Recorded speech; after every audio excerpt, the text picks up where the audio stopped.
안녕하십니까. 기도해 주셔서 그 동청주 모임 잘 다녀왔습니다.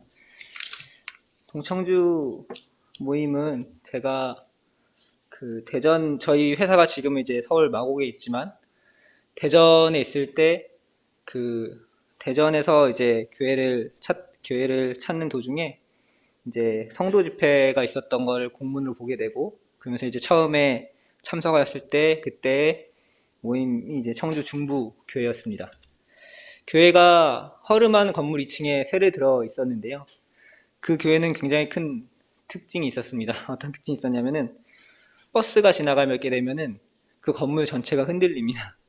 그래가지고 처음에는 말씀을 듣다가 너무 놀랐습니다. 버스가 지나가면 이제 이게 건물이 흔들리니까 지진이 난 것처럼 되게 했고, 화장실도 이제 남녀가 같이 쓰게 되는 되게 허름한 화장실이었는데, 이제 이번에 그 예배당을 새로 해가지고 간 그 동청주 모임은 이제 새로운 건물에 1층에 화장실도 깨끗하고 상당히 넓은 곳에 이제 홀을 해가지고 가신 것을 이제 볼 수 있었습니다.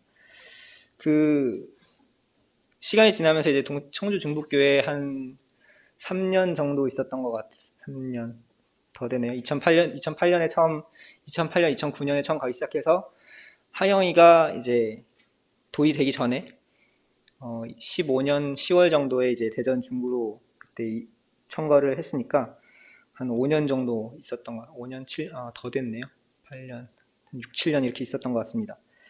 근데 제 기억에 이제 가장 많이 남는 건 뭐냐면, 이제 하이미가 태어나기 전부터 이제 그 교회를 이제 수요 집회를 계속 왔다 갔다 했었고, 주중에 이제 일산교회를 참석을 했었죠. 게다가 이제 하이미가 태어나고 나서 도저히 이제 장거리를 왔다 갔다 할 수가 없어서 청주중부교회로 청거를 했었는데, 그 하이미가 어렸을 때부터 그 다음에 하영이가 태어날 때까지 그 아이들이 어린 시절, 아기 때 시절을 그 교회에서 잘 보냈습니다. 네, 초보 엄마 아빠가 그 교회에서 뭘 할 수 있겠습니까? 이제 아이를 돌보고 하느라고 교회 일을 많이 못했는데, 성도님들이 사랑으로 이렇게 많이 보살펴 주시고 배려해 주시고 해가지고 그곳에서 굉장히 많이 배웠습니다.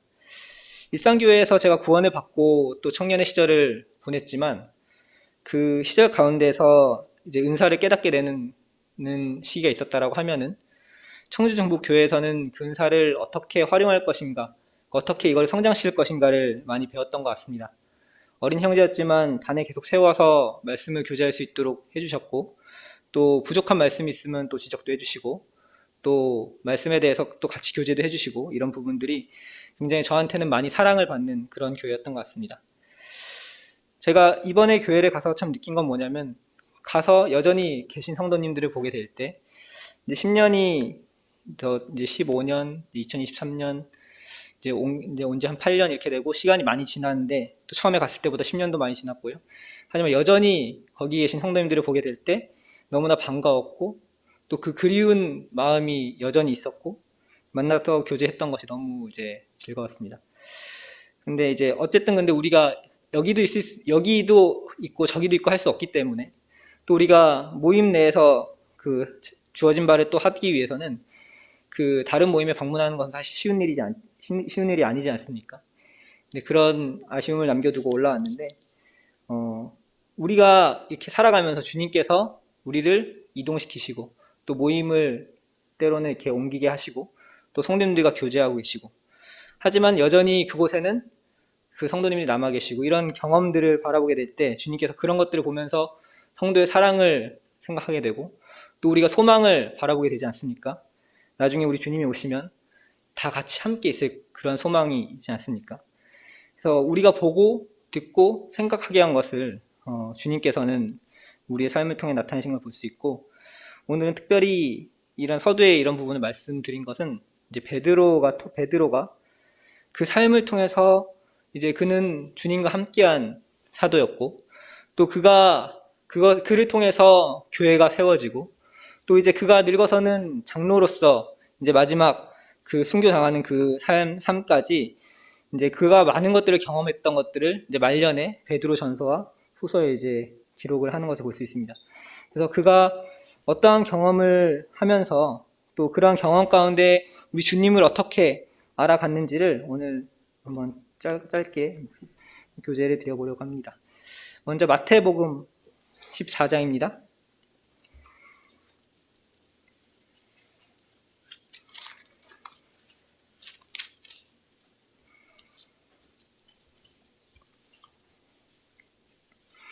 마태복음 14장 24절입니다.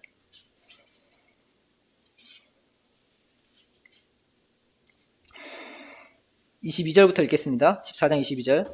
예수께서 즉시 제자들을 재촉하사 자기가 무리를 보내는 동안에 배를 타고 앞서 건너편으로 가게 하시고 무리를 보내신 후에 기도하러 따로 산에 올라가시니라. 저물매 거기 혼자 계시더니 24절. 배가 이미 육지에서 술이나 떠나서 바람이 거스름으로 물결로 말미암아 고난을 당하더라. 밤 사경에 예수께서 바다 위로 걸어서 제자들에게 오시니 이렇게 되어 있습니다. 이 뒤에 내용은 잘 아시죠? 이제 예수님이 먼저 기도하시기 위해서 산에 올라가시고 제자들을 배를 타고 보내게 됩니다. 그런데 바람으로 인해서 물결이 세져서 이제 고난을 당하게 되니까 그들이 이제 두려움 가운데 있을 때 우리 주님이 오십니다. 물 위를 걸어서 제자들에게 오시게 되는 것이죠. 그 처음에는 26절에 보게 되면 유령이라 하면서 놀라서 무서워하지만 예수님께서 안심하라, 나니 두려워하지 말라 이렇게 얘기를 하십니다. 그들이 이제 평안 가운데 있을 때 베드로는 달랐습니다. 베드로는 어떻게 하냐면은 28절. 베드로가 대답하여 이르되 주여 만일 주님이시거든 나를 명하사 물 위로 오라 하소서 하니 29절. 오라 하시니 베드로가 배에서 내려 물 위로 걸어서 예수께로 가되 그는 물 위를 걸었습니다. 그가 처음에 배에 타고 있을 때는 풍랑 때문에 두려워서 무서움 가운데 있었지만 또 저기서 물 위로 누군가가 다가오게 될 때 유령이 아닌가 하는 두려움이 있었지만 이제 주님을 봤을 때 그는 물 위로 걸어가고자 하는 믿음이 생겼고 우리 주님께서 오라고 했을 때 그는 발을 내디뎠습니다. 하지만 이제 바람이 불었을 때 그가 무서워서 빠지게 되었죠. 그 빠지는 것을 우리 주님께서는 그냥 두지 않으시고 즉시, 여기 보게 되면 즉시 손을 내밀어 있습니다. 31절에 예수께서 즉시 손을 내밀어 그를 붙잡으시며 이르시되 믿음이 작은 자여 왜 의심하였느냐 하시고 이렇게 얘기를 하셨습니다. 베드로전서 1장 5절 한번 가보도록 하겠습니다. 계속 이제 베드로전서랑 이제 그 복음서 부분을 좀 왔다 갔다 할 건데요. 베드로전서 1장 5절.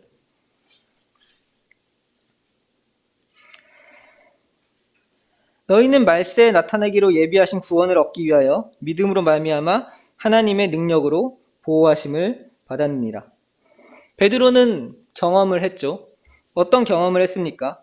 우리 주님께서 그들을 두고 이제 배를 타고 보냈을 때 그리고 풍랑이 있었을 때 우리 주님은 안 계시고 이 풍랑 가운데 그가 두려움 가운데 있었지만 우리는 버림받은 것인가? 혹여 이 배가 뒤집어지면 우린 죽는 것이 아닌가? 라고 하는 두려움 가운데 있을 수 있었지만 주님은 그들 가운데로 오셨습니다. 물 위로 걸어오셨습니다. 베드로가 믿음으로 이제 그 발을 내디뎌서 물 위를 건졌을 때 그는 믿음으로 물 위를 걸어갈 수 있었지만 어쩌면 더욱더 큰 믿음을 발휘했다면 한 걸음 더 나아가서 우리 주님이 있는 데까지 갈 수 있었겠지만 바람을 보고 그는 두려워서 물에 빠졌습니다. 근데 물에 빠졌을 때 우리 주님은 그를 그냥 두지 않았습니다. 즉시 손을 내밀어서 그를 끌어올려 주셨습니다. 너희는 말세에 나타나기로 예비하신 구원을 얻기 위하여 믿음으로 말미암아 하나님의 능력으로 보호하심을 받았느니라. 우리가 주님에게서 떨어져 있는 것처럼 느낄 때가 있고 우린 주님에게서 멀리 있을 때가 있고 때로는 믿음으로 한 걸음을 내디뎠지만 세상의 환경으로 인하여서 때로는 어떤 고난으로 인하여서 우리가 좌절할 때 우리 주님은 베드로에게 손을 내미셨던 것처럼 우리에게 손을 내밀어 건지시는 분. 그분은 멀리 있는 것 같지만 우리가 고난 가운데 있을 때 우리에게 다가오시는 분이십니다. 우리가 말세에 나타나기로 예비하신 구원 얻기 위하여 하나님의 능력으로 보호하심을 받고 있습니다. 요한복음 20장에도 보게 되면은 그 제자들을 향하여 보호하시는 우리 주님을 생각해 볼 수 있죠. 우리 주님께서 십자가에 달리신 이후에 이제 제자들이 모였습니다. 안식 후 첫날 저녁 때 그들이 모였지만 이제 예수님을 그들이 잡아가지고 예수님을 십자가에 달았기 때문에 혹여나 그들이 자기들도 잡으러 오지 않을까, 예수님의 제자인 자기들도 잡아서 이제 어떻게 하지 않을까, 그들이 두려움 가운데 모여서 문을 닫고 있었습니다. 그런데 우리 주님께서 그들 가운데 나타나시죠. 그 가운데 도마는 없었지만 우리 주님은 그 가운데 나타나셔서 그들에게 평안하라고 하시는 우리 주님을 생각해 볼 수 있습니다. 그들이 가장 두려워하고 있을 때, 그들이 가장 어려운 가운데 있을 때 우리 주님은 그들 가운데 계셨습니다. 배가 풍랑에 일어서 흔들거리게 될 때 우리 주님은 그들을 향해 다가오셨습니다. 베드로는 이러한 경험을 하였던 것이죠. 그가 두려움 가운데 있을 때, 그가 어려움 가운데 있을 때 주님은 우리를 향해 오시는 분이시구나, 주님은 우리 가운데 계시는 분이시구나, 이렇게 생각해 볼 수 있었습니다. 또 베드로의 경험을 생각해 보게 될 때 그의 가장 큰 경험은 어떠한 것입니까? 마태복음 26장 보게 되면은 베드로가 주님을 3번 부인하는 것을 볼 수 있죠. 잘 아시겠죠? 한번 잠깐 볼까요? 마태복음 26장입니다.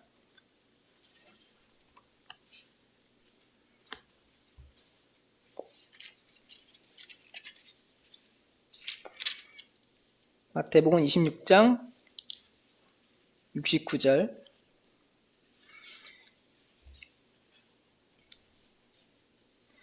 베드로가 바깥들에 앉았더니 한 여종이 나와 이르되 너도 갈릴리 사람 예수와 함께 있었도다 하거늘 베드로가 모든 사람 앞에서 부인하여 이르되 나는 내가 무슨 말을 하는지 알지 못하겠노라 하며. 72절. 베드로가 맹세하고 또 부인하여 이르되 나는 그 사람을 알지 못하노라 하였더라. 74절. 그가 저주하여 맹세하여 이르되 나는 그 사람을 알지 못하노라 하니 곧 닭이 울더라. 베드로는 얘기를 했죠. 결코 우리 주님을 부인하지 않겠다라고 얘기를 했지만 그는 가장 결정적인 순간에 그는 주님을 따라갔습니다. 주님이 붙잡혔을 때 마가복음에 보면 멀찍이 따라갔다고 되어 있습니다. 멀찍이 따라가서 그분을 봤는데 이제 그 사람들이 모여있는 데서 불을 쬐고 있을 때 한 여종이 그를 먼저 알아봤죠. 그가 예수님의 제자라고 했을 때 그는 부인을 하였습니다. 그는 이와 같은 시험 가운데 넘어지게 되었던 것이죠. 베드로전서 다시 오셔서요. 좀 너무 왔다 갔다 하는데 베드로전서 1장 6절입니다.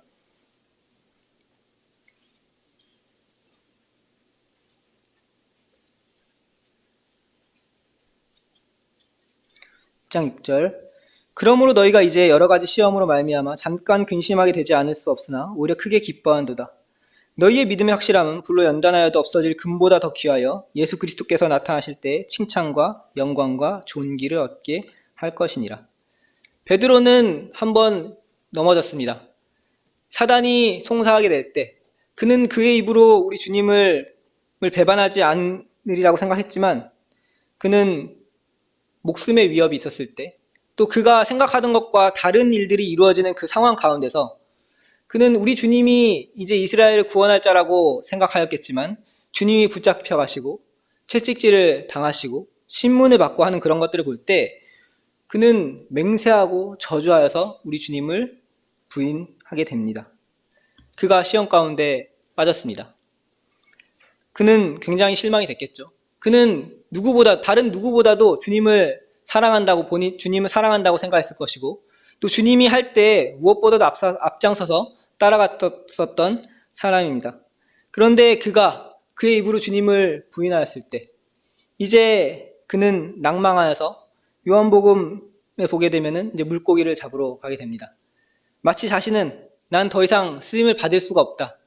그 주님을 그렇게 3년이나 따라다녔지만 나는 주님을 더 섬기는 것에 난 합당하지 못하다라고 생각하였던 것 같습니다. 물고기나 잡으러 가자 하고 물고기를 잡으러 가죠. 그런데 우리 주님이 그를 찾아오셨습니다. 육지에서 이제 고기를 구워서 그를 기다리고 계실 때 베드로는 어떻게 했습니까? 그 겉옷을 두르고 이제 바다로 뛰어듭니다. 그리고 주님 앞에 갔을 때 주님께서 그에게 말씀하십니다. 요한의 아들 시몬아, 내가 나를 사랑하느냐? 이렇게 물어보십니다.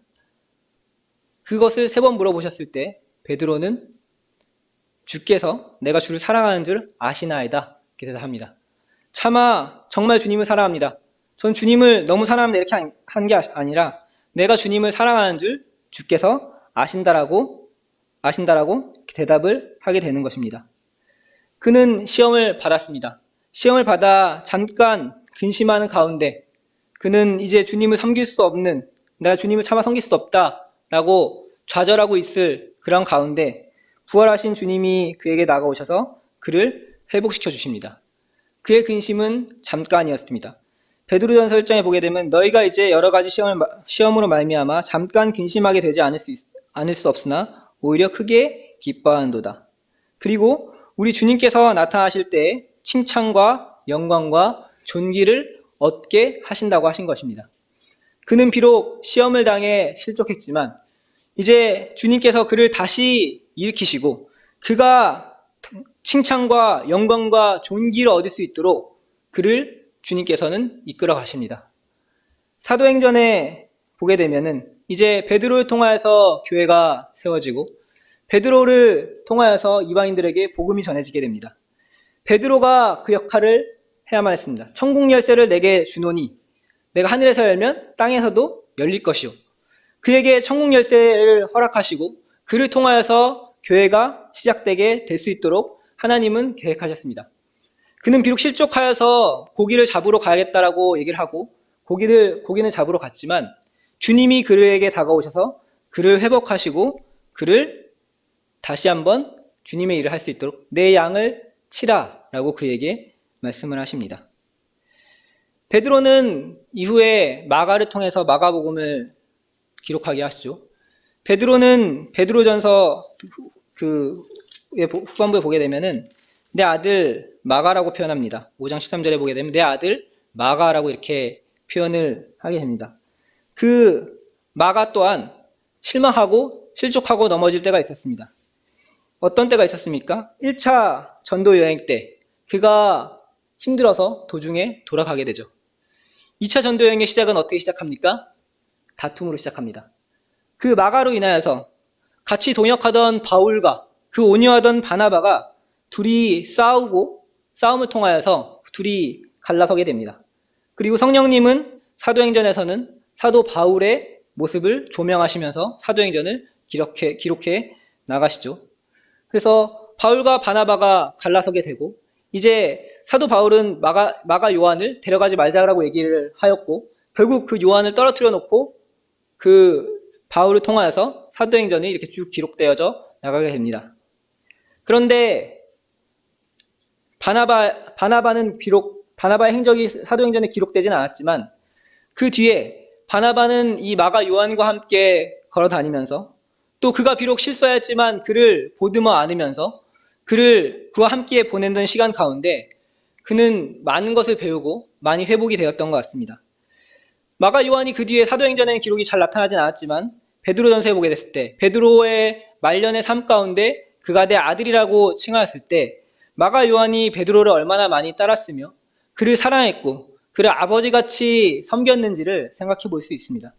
그래서 사도 바울의 삶은 사도행전을 기록하고 그것을 통해서 하나님의 말씀이 어떻게 인도하는지를 보여주는 삶을 살았다라고 하면은 바나바는 비록 처음 시작은 다툼을 통하여서 그 둘은 헤어졌지만 보이지 않는 곳에서 그 성도를 위로하고 그 한 성도를 성장시키고 그 성도가 돌아올 수 있도록 한 역할을 바나바가 했다는 것입니다. 그것이 성령님의 배려하심이었던 것이죠. 베드로가 실족하였을 때 그를 회복하였던 것처럼 또 마가 요한도 실수를 했지만 바나바를 통하여서 그를 회복시킨 우리 주님을 생각하게 될 때 비록 우리에게 시험이 있을지라도 또 그 시험이 잠시 우리를 근심하게 할지라도 우리 주님께서는 우리 회복하셔서 우리 주님께서 나타나실 때의 칭찬과 영광과 존귀를 얻게 하실 것입니다.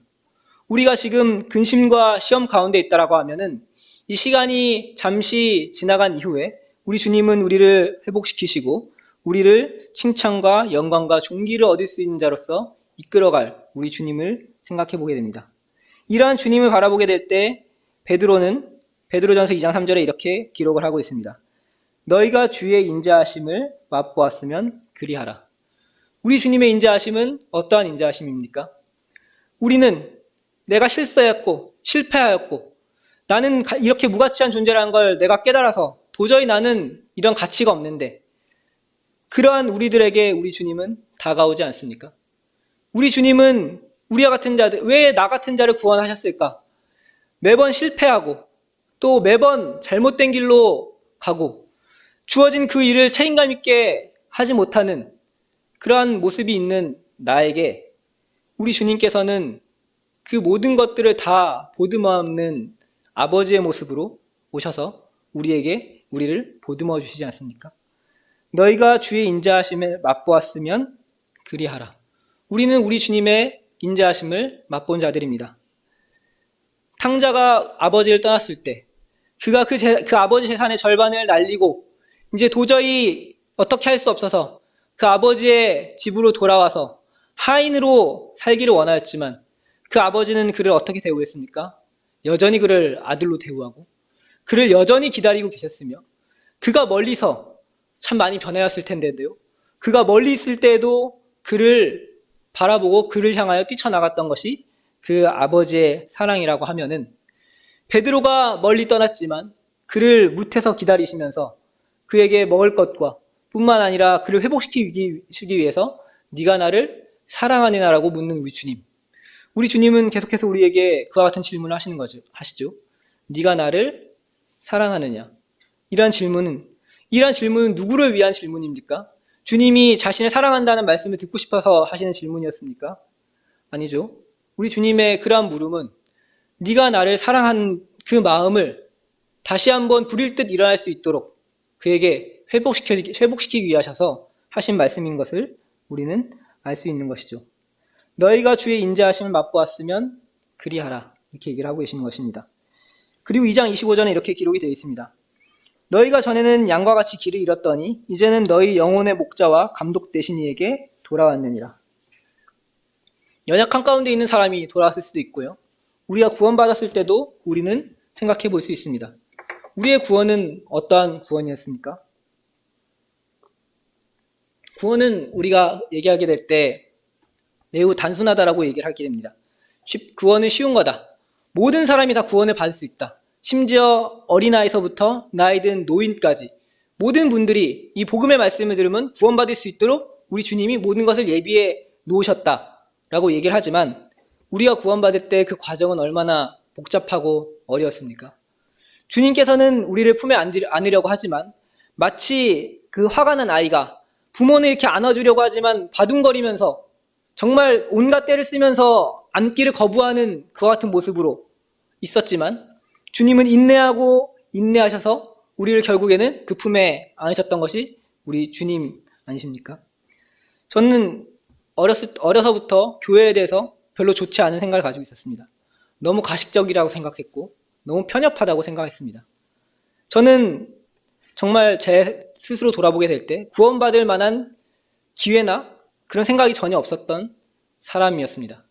그런데 아버지가 돌아가셨을 때 아버지가 암 판정을 받고 그 암을 판정을 받고 나서 그 돌아가시는 그때까지 우리 주님께서는 저에게 기회를 주신 것이죠.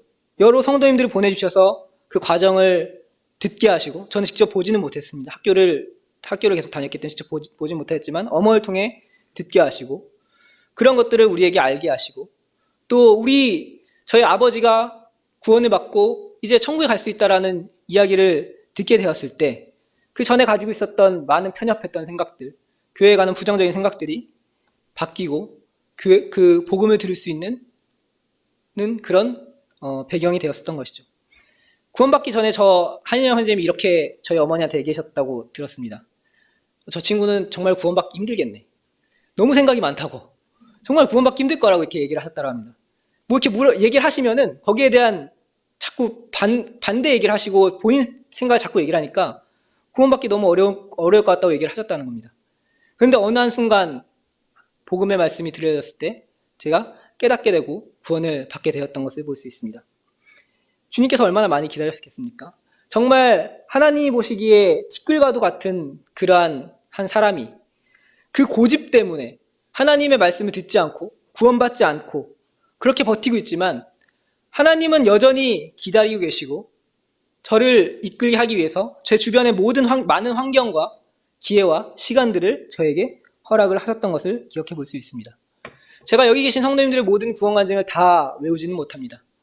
하지만 우리가 구원받았을 때 생각해 보시게 되면은 참 정말 구원받을 수 없는 이런 조건이 아니라고 이런 상황이 아니라면 구원받을 수 없었을 텐데 하나님께서 이런 상황 가운데 놓이게 하셨기 때문에 나를 구원받게 하셨다라고 하는 간증을 참 많이 듣게 합니다. 이것이 주님의 인자하심이 아니겠습니까?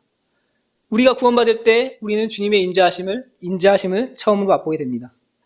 그리고 우리는 전에는 양과 같이 길을 잃었었지만 이제는 영혼의 목자와 감독 되신 이에게 돌아올 수 있도록 하였던 것입니다. 베드로는 물고기를 잡는 어부였습니다. 그 어부, 사도행전에도 보게 되면 그가 수레한 그 앞에서 말을 굉장히 유창하게 정하게 될 때 저 사람은 어부가 아니냐라고, 갈릴리 어부가 아니냐라고, 배운 것이 적고 그 다음에 이렇게 훌륭한 어떤 그런 사람도 아니지만 하나님께서는 특별히 그를 사용하셔가지고 그를 통하여서 하나님의 복음을 전하게 하였습니다. 그는 물고기만 잡고 말 그러한 사람이었지만 우리 주님께서 그를 인도하셔서 이제 영혼의 목자와 감독 되신 이에게 돌아오게 하셔서 그 길을 걷게 하셨던 것입니다. 그렇게 우리 주님은 베드로를 부르셨죠. 누가복음 5장 한번 보겠습니다.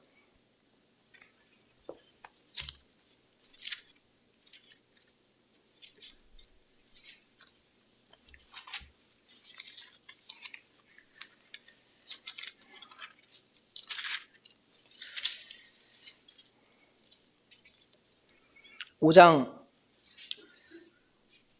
4절부터) 읽겠습니다. 누가복음 5장 4절 신약성경 96페이지입니다. 말씀을 마치시고 시몬에게 이르시되 깊은 데로 가서 그물을 내려 고기를 잡으라.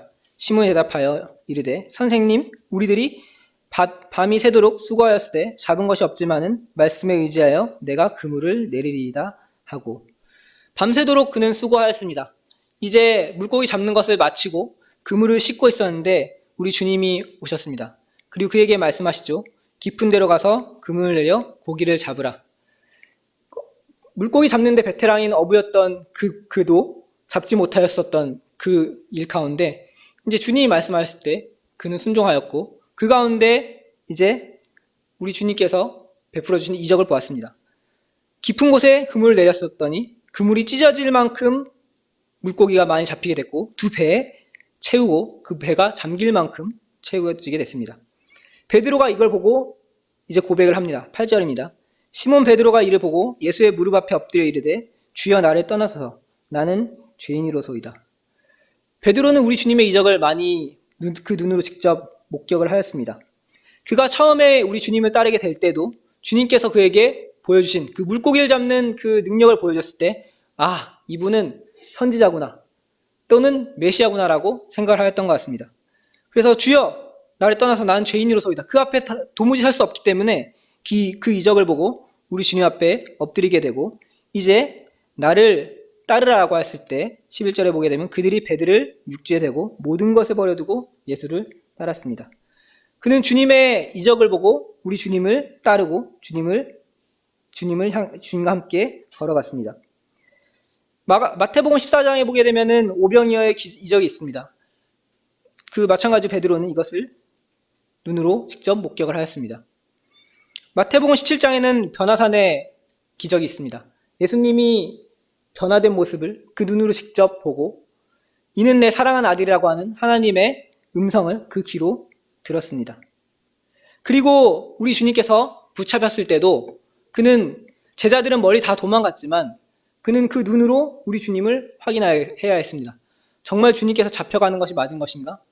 내게 이렇게 많은 이적을 보여줬다 우리 주님께서 또 그렇게 능력이 많은 주님께서 이렇게 무기력하게 잡혀가는 것이 맞는 것인가? 우리 주님은 그에게 여러 번 이야기를 했습니다. 내가 십자가에 달려 죽어야 한다는 것을 이야기를 하셨습니다. 그분의 죽음에 대해서 제자들에게 말씀하셨지만 베드로는 그것에 대해서 생각을 하지 않고 있었습니다. 그래서 그는 멀찍이 그 주님을 따라갔었던 것이죠. 베드로의 믿음은 어떠한 것입니까? 그가 주님을 따라다닐 때의 믿음은 주님께서 행하시는 것들을 보고 그 큰 이적들을 보고 본 믿음으로써 그는 행하였던 것입니다. 그렇기 때문에 우리 주님께서 무기력하게 잡히시는 그 모습을 보았을 때 그의 입으로 그는 주님을 부인할 수밖에 없었고 그는 낭망할 수밖에 없어서 시험을 당하였던 것 같습니다. 그런데 그가 사도행전에서 이제 교회에 세우는 역할을 하게 될 때 주님은 하늘로 올라가시고 이제 주님께서 계시지는 않지만 그는 동일한 위협적인 상황 가운데서 그는 복음을 전하고 교회를 세우고 당당하게 이야기하는 그러한 모습을 볼 수 있습니다. 베드로 전서 1장 8절 한번 보겠습니다.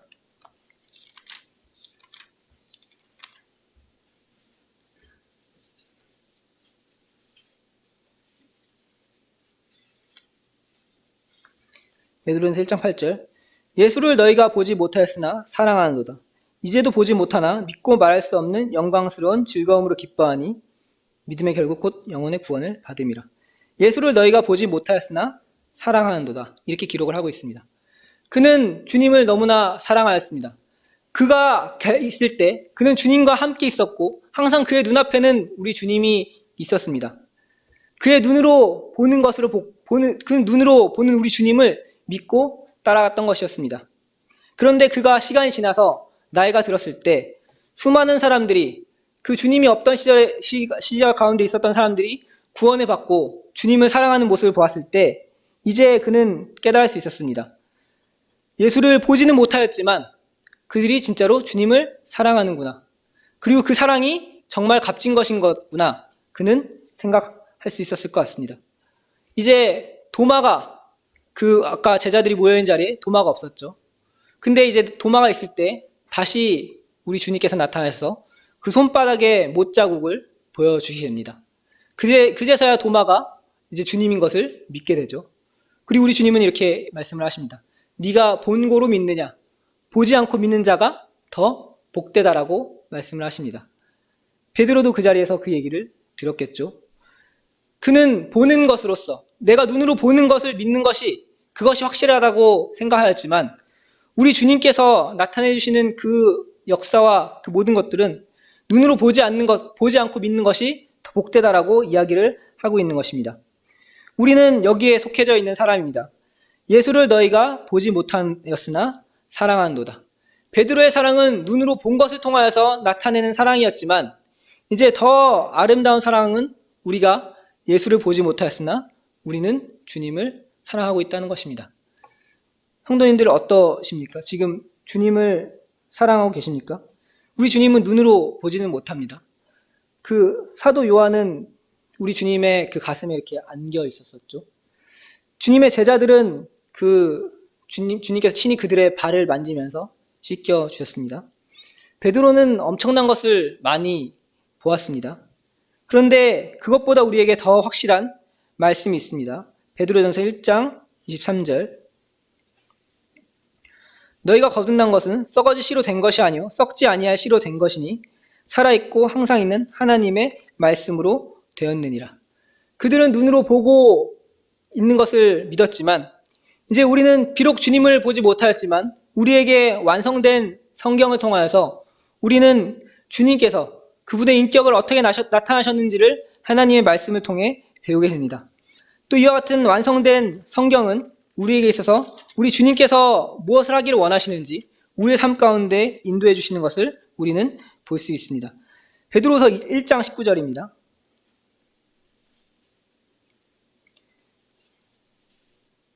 베드로서 1장 19절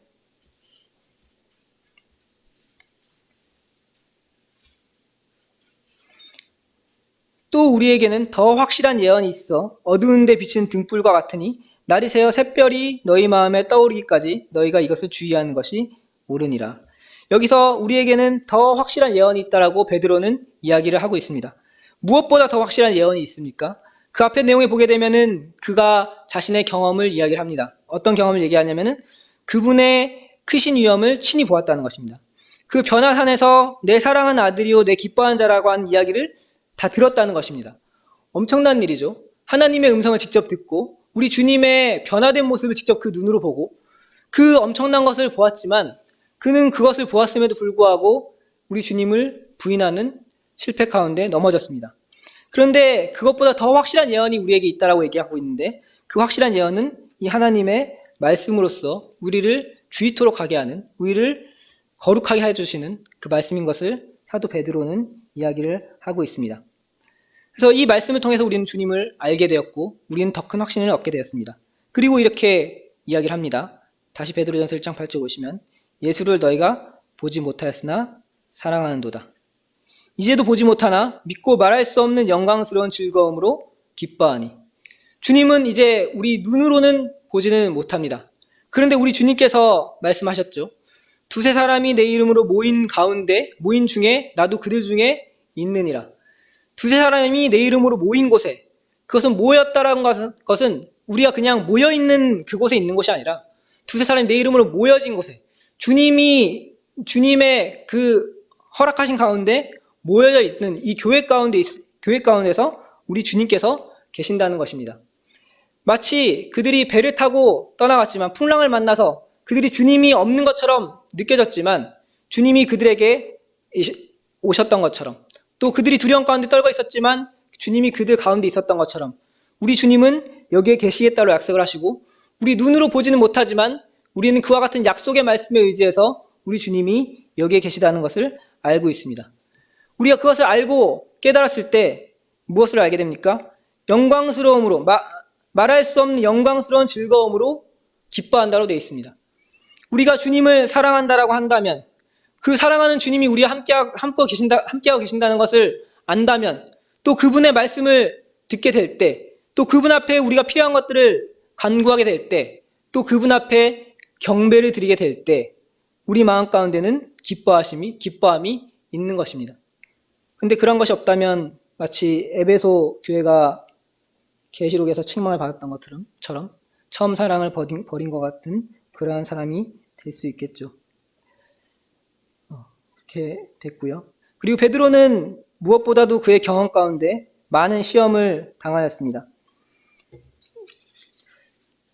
베드로전서 5장 8절 먼저 보겠습니다.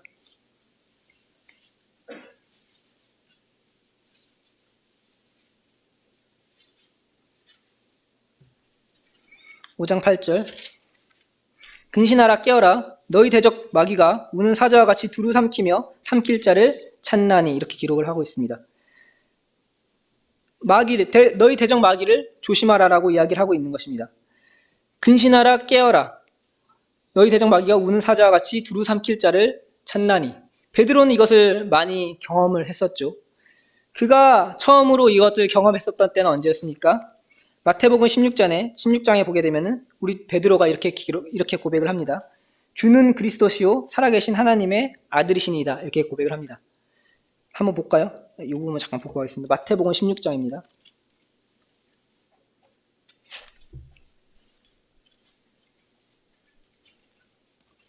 16장 16절.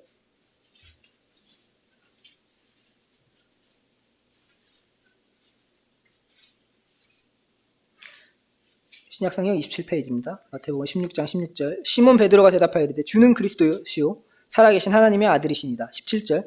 예수께서 대답하여 이르시되 바요나 시몬아 내가 복이 있도다. 이를 내게 알게 하니는 혈육이 아니요 하늘에 계신 내 아버지니라. 이렇게 이야기를 하시죠.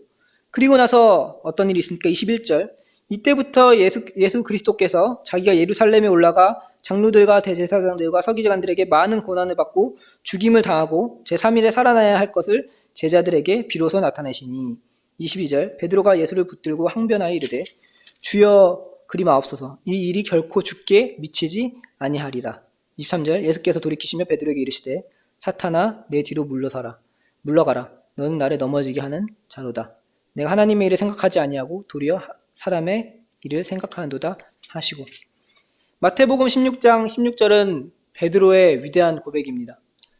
우리 주님이 십자가에 달리기 전부터 그는 그의 입술로 우리 주님이 그리스도라고, 메시아라고, 하나님의 아들이라고 그의 입술로 위대한 고백을 하게 됩니다.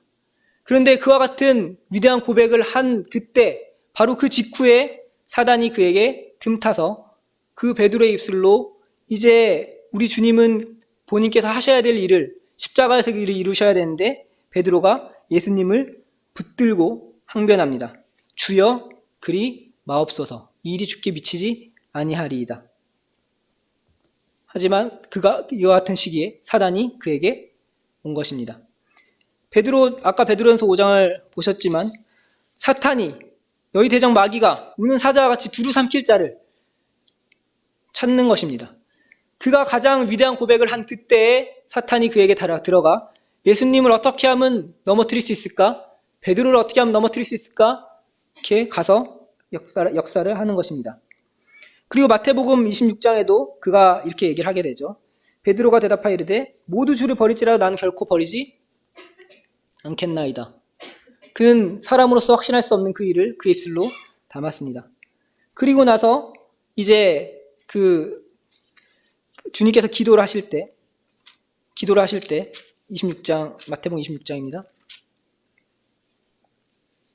마태복음 26장 40절 겟세마네에서 기도를 하시는데 우리 주님께서 기도를 하시죠. 3번이나 기도를 하십니다. 그들과 함께 기도를 하시면서 그들에게 이야기를 하십니다. 함께 깨어있으라 라고 얘기를 하십니다. 그런데 베드로는 이 시간 가운데 계속 졸며 자고 있었습니다. 베드로는 이때 이렇게 생각했을지도 모르겠습니다. 이제까지 그가 주님과 함께 다니면서 도저히 그 많은 어려움과 고난과 이런 일들이 있었지만 그 주님께서 그 일을 하나하나 해결해 주시는 걸 봤을 때 내가 주님 곁에 있으면 어떠한 일도 다 해결이 되겠구나 라고 생각하고 있었을지도 모르겠습니다. 그런데 우리 주님께서 평소와는 달리 이 겟세마네 동산에서 기도하실 때 그리고 그 땀방울이 피와 같이 되어 기도하실 때 우리 주님은 다른 때와는 달리 그에게 깨어있으라라고 이야기를 하십니다. 그는 이때 깨어있었어야만 했습니다. 그가 깨어있지 못하였기 때문에 그는 그의 입술로 우리 주님을 결코 버리지 않겠다라고 이야기를 했지만 우리 주님을 따라가서 그는 주님을 부인하고 주님이 그 길을 걸어가야 되는 그 길을 깨닫지 못하고 그는 다른 길로 새고 말았던 것입니다. 그는 사탄이 항상 그를 어떻게 하면 물어갈 것인가, 그에게 두루서 삼킬 것인가라고 찾고 있다는 것을 그는 말년에 깨닫고 그 같은 경험을 보고 기록을 한 것입니다. 갈라디아서 2장에는 사도 바울이 베드로에 대해서 책망하였던 것을 기록을 하고 있습니다. 그가 이방인과 함께 식사를 하고 있다가 유대인들이 오니까 이것을 피하고 외식하는 모습을 그에게 보여줬던 것이죠. 그걸 보고 바나바도 따라서 외식을 하기 시작하게 됩니다. 교회에 큰 영향을 미치게 된 것이죠. 그는 교회 가운데 굉장히 큰 영향을 미치는 중요한 사도 중에 한 명이었는데 또 그가 처음에 이방인들을 교회로 들어오게 하였을 때 이제 이방인과 유대인 간의 막힌 담을 허무는 역할을 하였는데 그가 외식하고 하는 모습을 보았을 때 이것은 교회에 크나큰 문제가 생길 수 있었기 때문에 사도 바울은 그를 공개적으로 책망을 하였던 것을 볼 수 있습니다. 그 교회가 이제는 잘 되고 있다고 생각하게 됐었을 때 내가 주님께서 주어진 일들이 잘 되어지고 예루살렘 교회가 세워지고 이제 이방인들이 더해지고 이제 교회 성도들이 더해지고 이러한 때 사단은 그에게 몰래 들어와서 그가 외식하는 마음을 가지도록 사단은 그에게 왔었던 것입니다. 그의 경험은 어떠한 것이었습니까? 이렇게 모든 것이 순탄한 삶이 아니라 실패를 하면서 이제 그의 말년에는 내가 어떠한 순간에도 근신하고 깨어 있어야겠구나. 내 근신하고 깨어 있지 않다면 우리의 대적 마귀가 우리를 삼킬 수 있겠구나라는 것을 그는 경험하고 기억을 하였던 것입니다. 그리고 그는 교회를 위해서 능력받는 것이 얼마나 가치 있는 일인지도 경험을 하였습니다. 사도행전 40장입니다.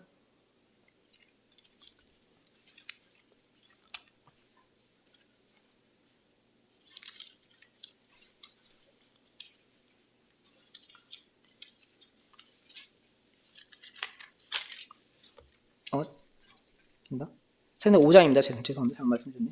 사도행전 5장 40절, 5장 40절입니다. 40절부터 42절. 그들이 옳게 여겨 사도들을 불러내어 채찍질하며 예수의 이름으로 말하는 것을 금하고 놓으니 사도들은 그 이름을 위하여 능욕받는 일에 합당한 자로 여기심을 기뻐하며 공회 앞에 떠나니라. 그들이 날마다 성전에 있든지 집에 있든지 예수는 그리스도라고 가르치기와 전도하기를 그치지 아니하니라. 교회를 위해 능력을 받았지만 그는 기뻐하는 것을 배우고 경험을 하였습니다. 베드로전서 2장 19절에서 21절에는 어떻게 기록이 되어 있습니까? 부당하게 고난을 받아도 하나님을 생각함으로 슬픔을 참으면 이는 아름답다고 되어 있습니다. 그리고 거기에 대한 구체적인 경험이 사도행전에 또 나타나 있습니다. 사도행전 8장입니다. 이 부분만 조금 더 보려고 합니다. 사도행전 8장 1절, 2절.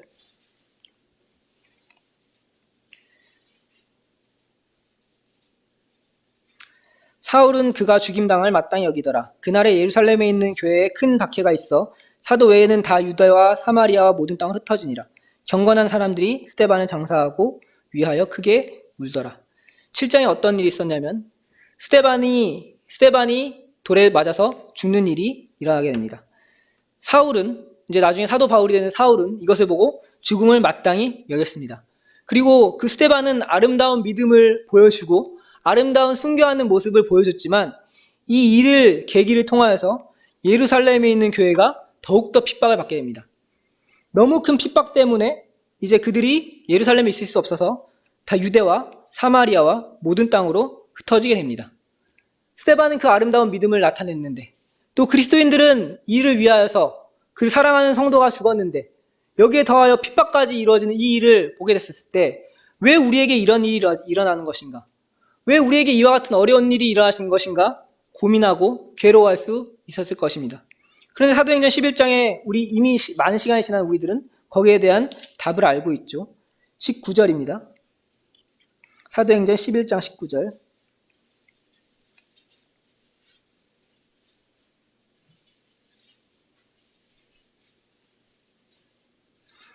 그때 스데반의 일로 일어난 환란으로 말미암아 흩어진 자들이 베니게와 구브로와 안디옥까지 이르러 유대인에게만 말씀을 전하는데 그 중에 구브로와 구레네 몇 사람이 안디옥에 이르러 헬라인에게도 말하여 주 예수를 전파하니 주의 손이 그들과 함께 하심에 수많은 사람들이 믿고 주께 돌아오더라.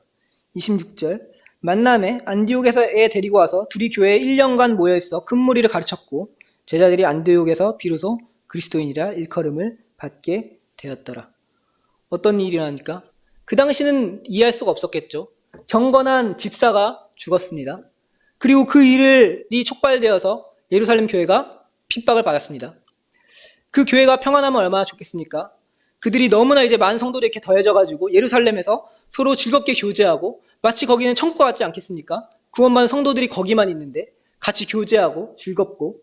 그런데 하나님은 그들 가운데 핍박을 받게 하시고 그들을 흩어지게 하셨습니다. 그런데 그 흩어진 일이 그 당시에는 너무나 괴롭고 어려운 일이었을지 모르겠지만 이제 그 흩어짐을 통하여서 복음이 온 다른 땅에 전파됨을 통하여서 여러 지역에 구원받는 자들이 일어나고 21절에 보게 되면은 주의 손이 그들과 함께 하셨습니다. 그래서 하나님은 계획이 있으셨던 것입니다. 그들에게 잠시 어려움과 고난을 주었지만 그 일을 통하여서 하나님이 이루고자 하는 뜻을 이루시는 것입니다. 그들이 잠시 핍박을 받았지만 채찍을 받았지만 그들이 기뻐할 수 있었던 것은 그것을 통하여서 하나님의 뜻이 이루어지기 때문 아닙니까? 부당하게 고난을 받아도 하나님을 생각함으로 슬픔을 참으면 일은 아름다우나. 베드로전서 2장 19절, 아까 21절 말씀 읽어드렸죠. 그리고 5장 10절입니다. 베드로전서 5장 10절 한번 가보겠습니다.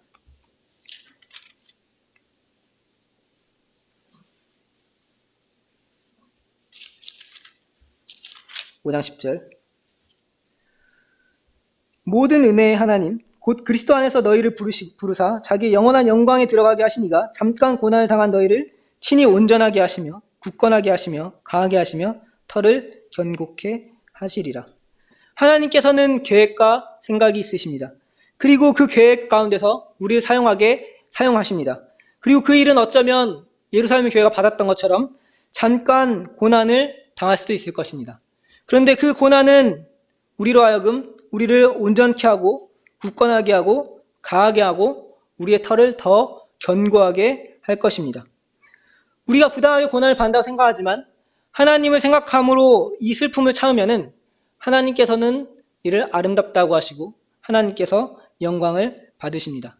베드로는 우리 주님을 만난 그때부터 이후로 쭉 그 사도행전의 시대를 지나서 이제 네로 황제 시대, 그가 이제 순교당하는 그때까지, 그 말년까지 이런 것들을 눈으로 그가 보고 깨달았습니다. 하나님께서는 그를 어떻게 지키시고 또 하나님께서 그에게 때로는 근심을 주고 그가 실족해서 넘어질 수도 있겠지만 하나님께서는 그에게 얼마나 인자하심을 나타내시는 분이신지, 또 그를 사랑하시는 분이신지, 또 그에게 그를 세우시기 위해서 칭찬과 영광과 존귀를 주기 위해서 그를 그 품에 안으시는 분이신지를 베드로는 경험하고 기록을 하고 있는 것입니다. 그는 처음에는 눈으로 우리 주님을 보고 그 눈으로 본 믿음 가운데 흔들릴 때도 있었지만 이제 눈으로 보지 않고도 비록 그는 지금 주님과 함께 있지 않았을 때 이 서신을 쓰지만 또 그 일을 해나갔지만 그는 여전히 우리 주님을 사랑하였습니다. 어쩌면 눈으로 볼 때보다 더 우리 주님을 많이 깨닫고 눈으로 볼 때보다 더 주님을 사랑하였을지도 모르겠습니다. 그리고 그랬기 때문에 그분을 보지 못하였지만 사랑한다라고 이야기를 하고 있는 것입니다. 우리가 눈으로 봐야지만 사랑을 합니까? 세상의 연인 간의 사랑은 눈에서 멀어지면 마음도 멀어진다라고 하지만 우리 주님은 눈으로 보이진 않지만 우리 가운데 역사하시고 우리에게 말씀하시고 우리와 함께 하신 주님인 것을 우리는 알고 있습니다. 그리고 그런 가운데서 사단은 우리를 계속해서 삼킬 자를 찾고 다닐 것입니다. 근신하고 깨어있을 것을 그는 항상 명심하여야만 했습니다. 그리고 비록 고난이 있을지라도 그 고난 가운데 하나님의 뜻이 있을 것이고 그 고난을 통하여서 우리를 온전하게 하고 굳건하게 하고 강하게 하고 우리의 털을 견고하게 하실 거라는 것을 베드로는 많은 경험을 통해서 알았던 것 같습니다. 베드로서에는 몇 가지 당부를 하고 있습니다. 두 구절만 좀 볼까 합니다. 3장 12절입니다.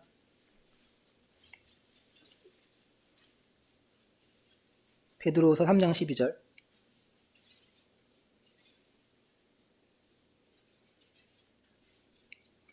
하나님의 날이 임하기를 바라보고 간절히 사모하라. 그날에 하늘이 불에 타서 풀어지고 물질이 뜨거운 불에 녹아지려니와. 하나님의 날이 임하기를 바라보고 간절히 사모하라. 우리의 마음은 이 땅의 것을 사모하는지 아니면 우리 주님이 오시는 그날을 사모하는지 하나님의 날이 임하기를 바라보고 간절히 사모하라. 우리가 지금은 사랑하는 성도님들, 멀리 지역적으로 많이 떨어져 있거나 때로는 먼저 우리 주님 곁으로 간 성도님들, 너무나 그리운 성도님들 많이 있으시죠. 하지만 그때는 우리 주님과 함께 영원히 함께 있을 것입니다. 그리고 18절 이렇게 기록이 되어 있습니다. 3장 18절. 오직 우리 주 곧 구주 예수 그리스도의 은혜와 그를 아는 지식에서 자라가라. 영광이 이제와 영원한 날까지 그에게 있을지어다. 그가 주님을 처음으로 보면 순간부터 그가 이제 나이든 장로가 되기까지 그는 주님을 점점 더 배워갔고 그의 삶 가운데는 물론 실수도 있었고 그 실패도 있었지만 그의 삶을 하나님께서는 인도해 주셨습니다. 부족한 부분이 있었지만 그는 많은 경험을 통하여서 이제 우리 주님을 나타내는 법을 깨닫게 되었고 말년에 그가 그 후배 성도들에게 마가와 같은 아들과 같은 그들에게 이야기하게 될 때 우리 주 곧 구주 그리스도의 은혜와 그를 아는 지식에서 자라가라고 이야기를 하고 있는 것입니다. 그래서 이와 같은 우리도 사도 베드로와 같이 이제 우리의 삶을 살고 있습니다. 베드로는 베드로의 삶을 살았고요. 우리는 우리의 삶을 살고 있습니다. 우리의 삶을 사는 동안 우리 주님께서는 우리에게 많은 것들을 보여주실 것입니다. 특별히 우리에게는 여러 성도님들을 주셔서 그 성도님들을 통해 사랑을 느끼게 하고 또 그들과 함께 사랑을 나누는 것을 우리는 경험할 것입니다. 그런 가운데서 우리 주님께서는 또 영광을 받으시고 우리가 넘어질 때는 이렇게 세우시고 우리 함께 하시고 그런 주님을 경험하시는 성도님 되면 좋을 것 같습니다.